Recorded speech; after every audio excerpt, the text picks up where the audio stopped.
This month, 1911 Gold announced a mineral resource estimate update for its Ogama-Rockland gold project, showing an inferred mineral resource of 3.314 million tons at 6.68 grams per ton gold, and equivalent to 712,000 ounces. 1911 is advancing its 100% owned True North Gold project. The company has a fully permitted mine with mill and infrastructure.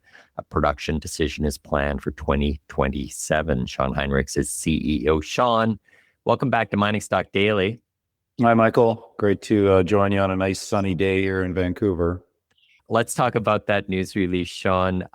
You called the MRE a key step in 1911's gold strategy of using existing infrastructure at the True North Gold Complex to develop a wider resource. Why is that a key step?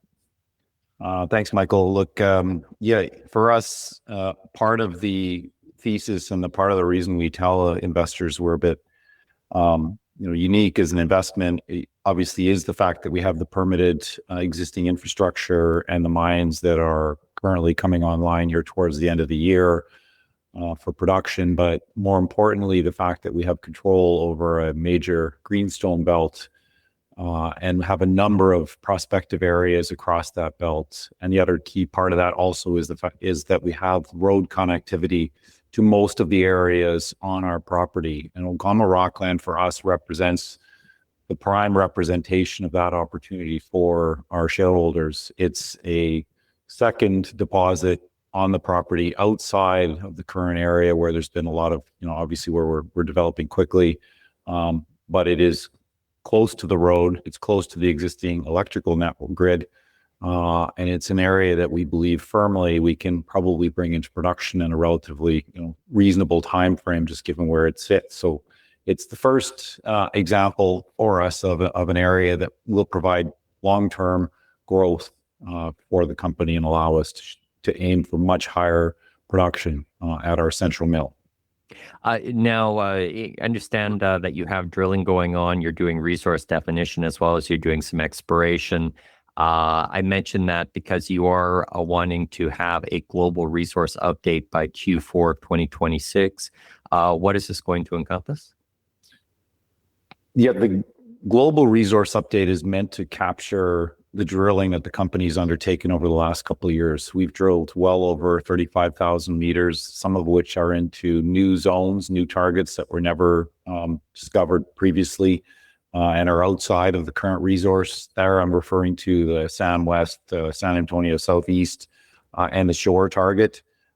This will be our opportunity to bring as much of that into the updated resource as possible. Obviously, a significant amount of it will probably be inferred just due to drill density, but we are also expecting to get some pickup in indicated. And then the other key reason for doing that is because McKelly and his team at site have focused extensively over the last 12 months on infill drilling and in certain areas delineation drilling in preparation for upcoming mining activities. And for us, that represents, a key de-risking step for us as a company, because as any operator of a mine knows, you don't want to be going in blind, and then an underground narrow vein mine like this, you want to be going in fully informed. And that's what McKelly and his team have managed to accomplish over the last 12 months. So we're excited to get an updated resource that's bigger and shows a nice upgrade in the resources as well from what they're seeing. Now, within the news release, I think rather it was a Met news release. You also did mention the ball mill. You said they had a successful ball mill commissioning on August 10th after new liners, lifter, gear loop system. What's the list of items remaining, and are you seeing that ball mill running continuously?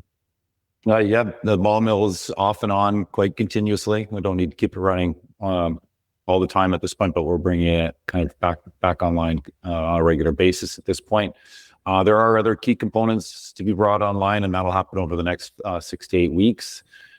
Key ones there really would be we need to get the regrind circuit operational. That was one of the areas we actually had to kind of take apart completely because it had been broken, unfortunately, during our tailings operations days. That is largely fixed and looking to come back online here shortly. And that's actually, when you look at the network news release, part of that testing of the true north ore, that 93%, 93.7% recovery we achieved was actually to determine whether or not we needed regrind. And in fact, that was what came out of that study, was that regrind was an essential component of our successful recovery of ore. In terms of the rest of the circuit, you're looking at CIP tanks. We had to clean those out, reline those. We've obviously made a number of safety upgrades. We've replaced a historical compression system that was used in the mill with an oxygen plant that's on site, so that's being installed. That'll be commissioned here shortly as well. And then there are a number of small components that, like the concentrators, that have been cleaned out and need to be brought back online. That's all happening here over the next 4 or 5 weeks as well. So the month of September will be a big month for the mill. Everything should be operational by the end of September, and just waiting on the completion of our new crushing circuit that's being constructed outside of the mill. And that's also well underway at this stage. You did release metallurgical work this month after talking about the MRE. Anything that you want to highlight in there? There was an interesting note on that. You did have a PEA that had 93.5% mill recovery at 2.75. Within the metallurgical work, you had essentially the same recovery, but grading at 1.82 grams per ton. Yep.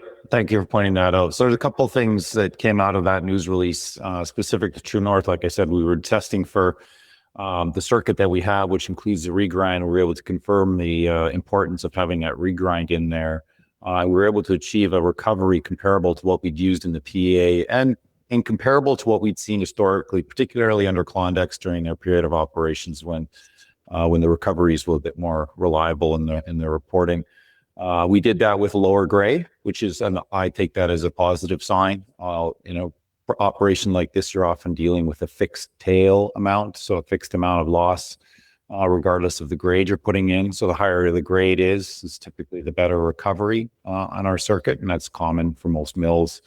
The other key takeaway here was obviously we did a first run on the Ogama-Rockland mineralization. We were able to confirm the recovery was significantly higher. There's a slightly longer retention time associated with Ogama, but not significantly, so it will leach nicely in our circuit. We're also able to confirm that the content of Ogama-Rockland is clean, just like the True North ore. So we didn't find anything in there that would be something problematic for managing our tailings discharge in our tailings pond. So we're happy with the results of that. We'll obviously continue to do more work around the metallurgical recovery and on the Ogama-Rockland as we develop that asset further. But these are both very positive signs as we step towards startup of operations here in the fall, and obviously the long-term development of that Ogama-Rockland deposit as well. So as you bring on the other targets that will eventually be folded into the global mineral resource estimate, that will be ongoing metallurgical work as well. That there's commonality with the type of rock that you're going to be processing. Yep, that's the plan. Look, the three new zones and even the new Baker one we put out a couple of weeks ago, those all sit in the same host rock as what's been mined there historically, that San Antonio gabbro. So we're not expecting any surprises, but certainly those types of tests will be ongoing as we bring those closer to production.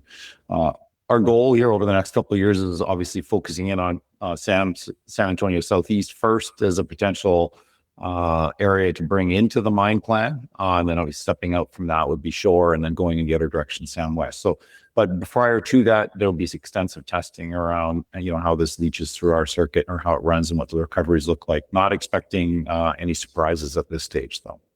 What's the pace of the release of drill results right now, the mix of resource definition as well as the exploration, and what are you kind of looking forward to, or in terms of exploration coming out?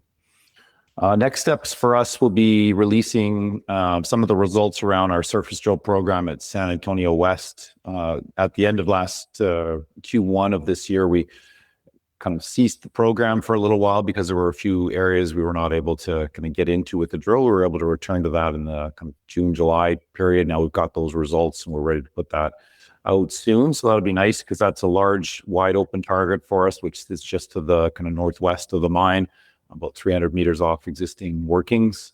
Following that, I would say we're predominantly looking at a series of infill drill results, upgrading resources, particularly between the 710, 711 zone, which was discovered off of level 26, but extends up towards our level 16 and one of the higher grade areas. We infilled a significant amount of resource above that area. I managed to follow it along, and then closing and following that is also the L10 related veins, the 1010, 1020. These are just names for individual veins, which appear to be stepping down towards the 710. So we've basically been filling in about a 250 meter area, also in preparation for the mine plan, but also seeing that there is some growth in the resource, and will be also a corresponding improvement in the quality given the density of drilling that we've done there.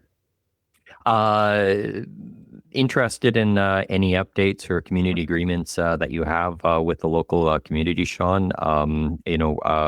I've been talking to you for a couple months now, and you always seem to be on site and having discussions. But any types of updates around that? I try to be at site as much as possible, not as much as I wish I could be.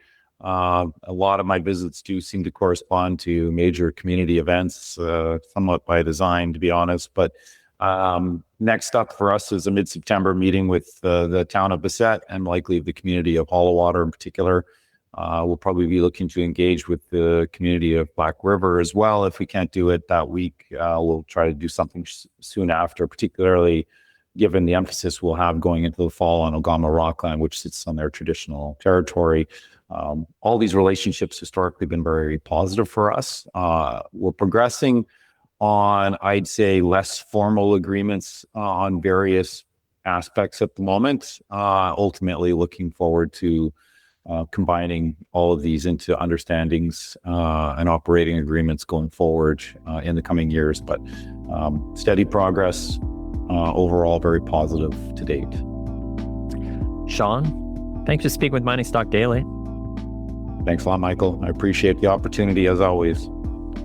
The information presented should not be considered investment advice. Mining Stock Daily and its affiliates are not responsible for any loss arising from any investment decision in connection with the material presented herein. Please do your own research or speak with a licensed financial representative before making any investment decisions.